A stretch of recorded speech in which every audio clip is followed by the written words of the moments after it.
Assalomu alaykum, hurmatli o'rganuvchilar. Navbatdagi video darsimizda biz siz bilan JavaScript dasturlash tilida interpolyatsiya tushunchasi bilan tanishib chiqamiz. Keling, buning uchun bir misol ko'raylik. Let my name. E'tibor qilayotgan bo'lsangiz, keyingi darslarimizda biz JavaScriptda eng ko'p qo'llaniladigan camel case o'zgaruvchilarni nomlash uslubidan foydalanyapmiz. Hop, my name aytaylik, bu yerda Ulug'bek. Let my age aytaylik 45. Hop, endi mening ismim Ulug'bek va mening yoshim 45 da degan jumlani chiqarish jarayonini ko'rib chiqaylik. Console log qaus ichida biz hozircha mana shu jarayonni shu paytgacha o'rgangan usulimizda chiqaryapmiz. Bugungi interpolyatsiya mavzumiz ana shu ishni osonlashtirish, sifatliroq qilish haqida. Mening ismim deganimizdan keyin biz apostrof ichida bitta joy tashlashimiz kerak. Ana undan keyin plus, keyin o'zgaruvchini qo'yamiz. My name, mening ismim shu, plus yana apostrof ichida yana bitta joy tashlashimiz kerak. Chunki ismga va degan so'z qo'shilib ketmasligi uchun bitta joy tashlaymiz va mening yoshim yana bitta joy tashlaymiz plus my age yana plus yana apostrof ichida bitta joy tashlab da qo'shimchamizni qo'shib qo'yishimiz kerak. Ana endi ishlatib ko'ramiz. Mana natija, mening ismim Ulug'bek va mening yoshim 45 da. Hozircha biz kutgandek, biz xohlagan natijaga erishdik. Lekin mana shu apostrof yana qo'shilgan, yana o'zgaruvchi, yana apostrof ichida matn, yana o'zgaruvchi, mana shu konstruksiya, shu tuzilma anchagina chalkash va bu yerda xatolikka yo'l qo'yish ehtimoli anchagina yuqori bo'ladi. Buni o'zingiz ham agar dasturlarni tuzgan bo'lsangiz, xatoliklarga yo'l qo'yib tushunib olgan bo'lsangiz kerak. Endi bugungi darsimiz aynan ana shu muammoni bartaraf etishga qaratiladi. Keling, bu masalani bugungi mavzumizdan kelib chiqib hal qilamiz. Mana bu belgi bittalik apostrof belgisi emas. Bu bektik deyiladi. Buni sizga ko'rsataman hozir. Mana bu yerdagi mana shu tugma yordamida qo'yiladi. Bektik ana shu tugma yordamida qo'yiladigan belgi bilangina bugungi mavzumiz, ya'ni bugungi biz siz bilan ko'rib chiqadigan interpolyatsiya jarayoni ish beradi. Demak, bektik bilan biz satrni chegaralaganimizdan keyin ixtiyoriy matnni yozamiz. Mening ismim, joy tashlaymiz o'zgaruvchi uchun my name. Lekin mana shu my name ni biz agar o'zgaruvchini qiymati chiqishini xohlasak, unda figurali qausni ichiga olishimiz kerak. Va buni oldida boshida dollar belgisini qo'yishimiz kerak. Ana endi bu yerda biz hech qanday qo'shimcha joy tashlashimizga ham hojat yo'q. Mana shu yerda qanday joy tashlangan bo'lsa, xuddi shunday ketaveradi. Demak, mening ismim, my name o'zgaruvchisini qiymati va mening yoshim yana dollar qo'yamiz va figurali qausni ichida keyingi o'zgaruvchimizni yozamiz. Figurali qausni ichida bo'lgani uchun e'tibor qilgan bo'lsangiz, birinchi my name o'zgaruvchisini yozganimda o'zim yozdim, chunki figurali qausni ichida emas edi. Bu yerda esa mana o'zgaruvchini tanlashni taklif qilyapti. Va tashqariga chiqib da deb yozib qo'yamiz. Mana bu yerda hech qanday chalkashlikka o'rin yo'q. Bektiklar ichida, ya'ni mana bu belgilar bektik ichida o'zimiz xohlagan matnni o'zimiz istalgan tuzilmada, konstruksiyada joylashtirdik. Faqatgina o'zgaruvchilarni nomini dollar belgisidan keyin figurali qausni ichiga olib yozdik.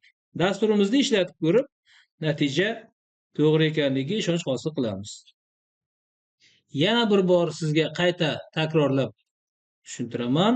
Mana bu bektik o'rnida bittalik apostrofni qo'ysak, bu ishimiz xatolikka olib keladi. Mana ishlatib ko'ramiz. Mening ismim $my name va mening yoshim $my age da. Mana shu hozir yuqorida aytganimiz. Mana bu apostrof o'rnida biz yuqorida rasmda ko'rsatgan bektikdan foydalansak va endi ishlatib ko'ramiz. Mana mening ismim Ulug'bek va mening yoshim 45 da. Xuddi shunday o'zgaruvchilarni o'zgartirib ko'rishimiz mumkin. Ishlatib ko'ramiz. Mening ismim Otabek va mening yoshim 18 da. Ana shunday usulda bundan keyin matnli ma'lumotlar bilan o'zgaruvchilarni birga chiqarish kerak bo'lganda foydalanishingizni tavsiya etaman. Endi sizga ushbu mavzuni yaxshiroq tushunishingiz, o'zingizni tekshirishingiz uchun keling bir topshiriq berib ko'ramiz. Xo'sh, guest, ya'ni mehmon degani. Restaurant hamda date o'zgaruvchilari yordamida to'yga taklifnoma chiqarish dasturini tuzing. Demak, hurmatli Kamol, sizni 24-iyun kuni Shohona restoranda bo'lib o'tadigan to'y bazmimizga taklif etamiz shaklidagi taklifnomani chiqarish dasturini tuzish sizga topshiriq qilib berildi. Video darsimizni pauzaga qo'yib o'zingiz sinab ko'ring va undan keyin taklif qilinadigan yechim bilan o'z ishingizni solishtirib ko'rishingiz mumkin. Xo'p, dasturimizni tuzaylik endi. Guest name deyishimiz ham mumkin. Mayli, topshiriq shunday bo'ladigan bo'lsa, shunday qoladi. Let guest ismni bu yerga yozamiz. Kamol aka. Undan keyin date.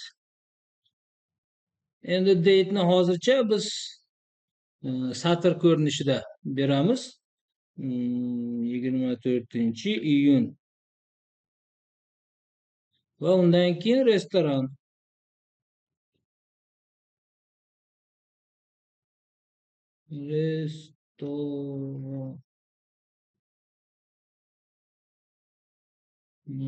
Aytaylik,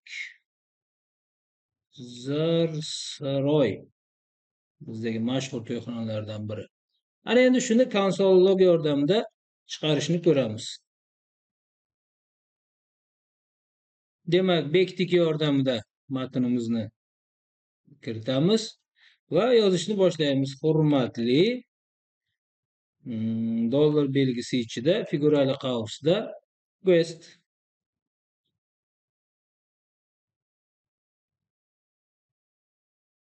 Virgül sizni dollar belgisi figurali qaus ichida date kuni bo'lib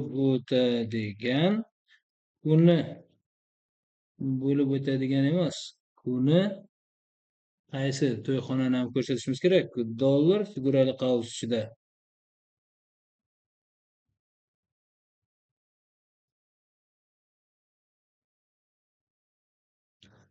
restoran.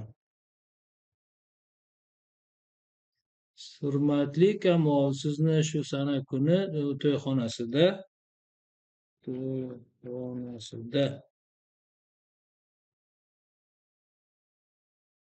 endi bu yerda bektik emas, bu yerda tarkibida boshqa belgidan foydalanishimiz kerak. To'yxonasida bo'lib o'tadigan apostrofdan foydalanamiz. Birimizga taklif qilamiz. Ishlatib ko'ramiz.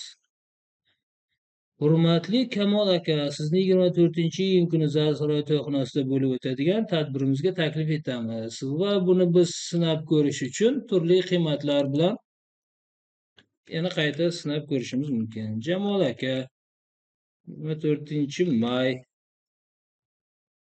shohona ishlatib ko'ramiz.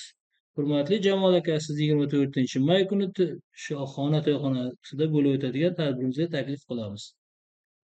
Dasturimiz ish berdi. Mana shu tarzda ma'lumotlarni, natijalarini chiqarish jarayoni interpolyatsiya jarayoni deb ataladi. Shuning bilan ushbu darsimizni yakunlaymiz. E'tiboringiz uchun rahmat.